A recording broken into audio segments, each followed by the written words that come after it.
Hi, I'm Mark from L&M Small Engine. Today working on a John Deere all-wheel steer.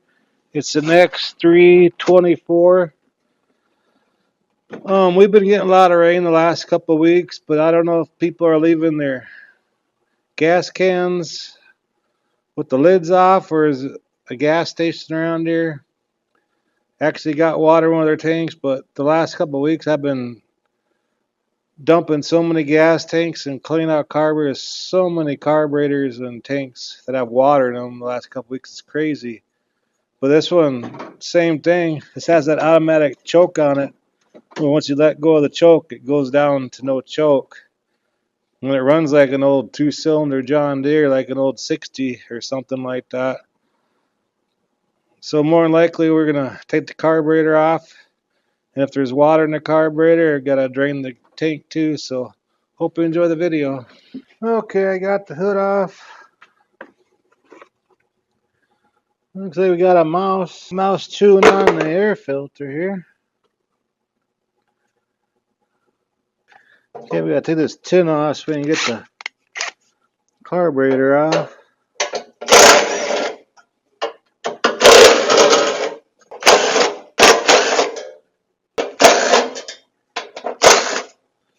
Okay, now we gotta take this bracket off here. Remember to put that ground back on there for the fuel shutoff solenoid. Oh, we can't lose the spring here. Now the governor rod. Loosen this clamp up.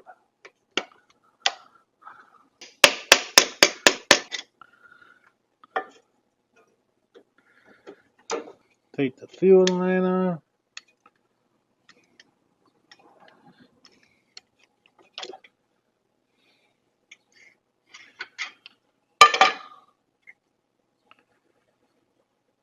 Alright, let's go take it over the table and clean it off and tear it apart. See what's wrong in here. I don't know if I forgot to mention that, but that's a Kawasaki V-twin on that John Deere.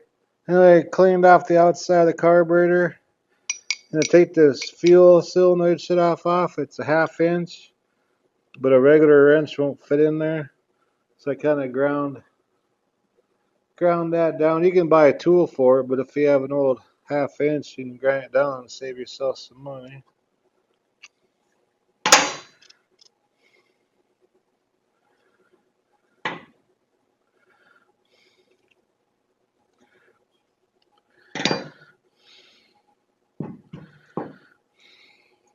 Bull gasket's hard as a rock.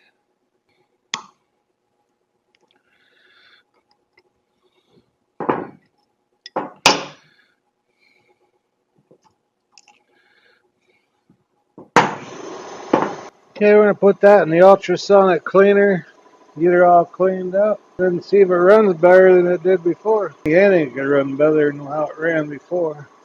I did about 25 minutes. Then when that's done, we'll put her back together again. Okay, got it boiled out. And what I noticed, I don't know if you can't see it, but there's a little bit of water in that float. You can hear it when you shake it. So we're going to put a new needle in there, a new float in there.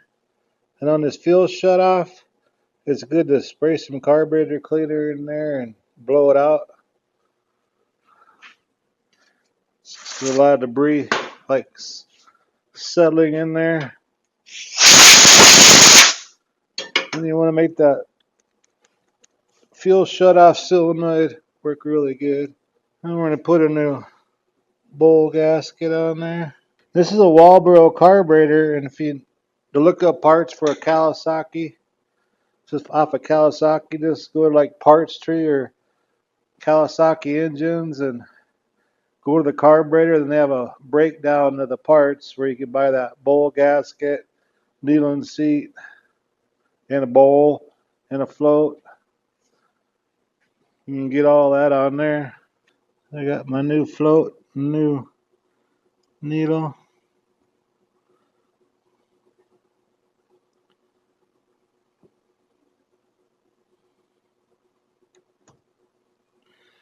See how that ethanol turns them things a weird color?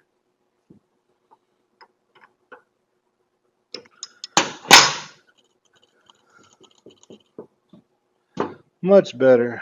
And I'm going to put a new bowl on there too.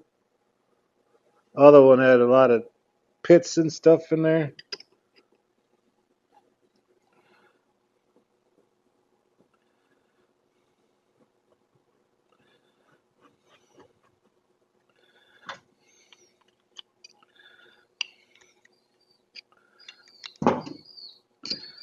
Snug that up. Now we're ready to put that back on the lawnmower.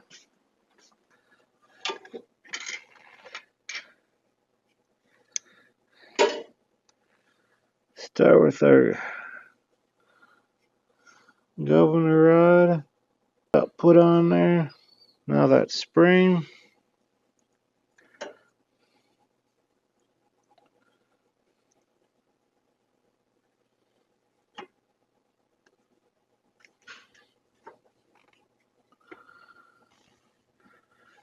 Put the fuel line on.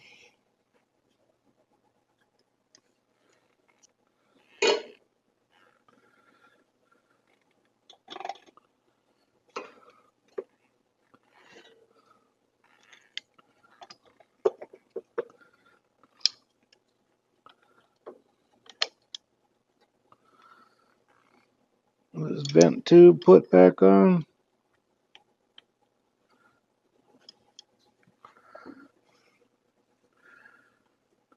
And this ground wire.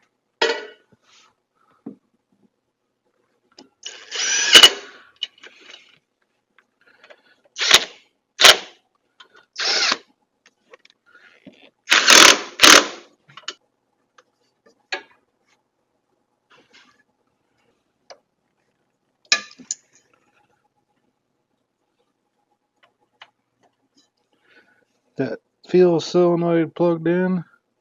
Now we need that spring for the choke.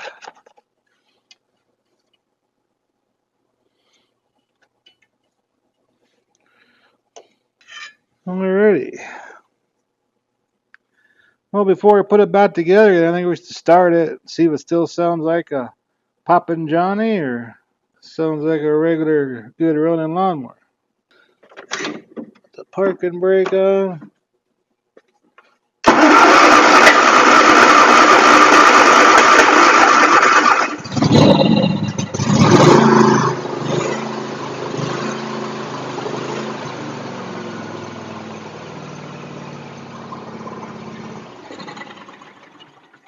That sounds way better. Holy cow, that sounds so much better. So this one here must have been like a little crack in that float. And we got some water in there, and the float always stayed down, so it was constantly pumping gas in there. That's why it was flooding out like that. That'd be my guess. It was before. It didn't sound like the choke was on constantly, but there's actually just raw gas running right through it. You could tell they're using ethanol the way how that float was stained.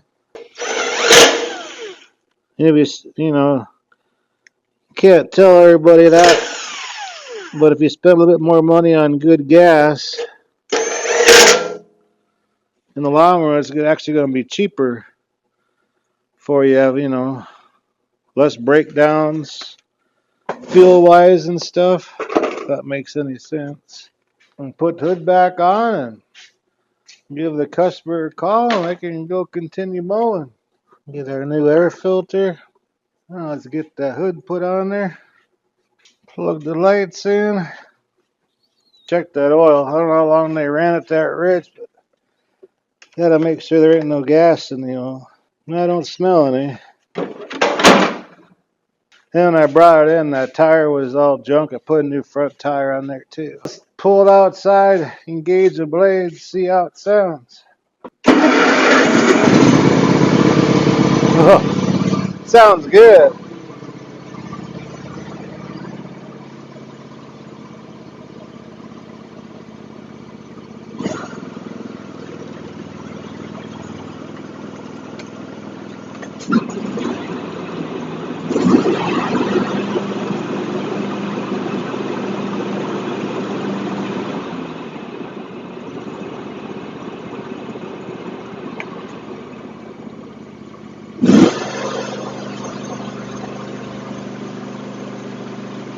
There's some unburnt gas in the muffler, that's why it's doing that. So that smoke's eventually going to quit. It has to heat up all that unburned gas in there and stuff.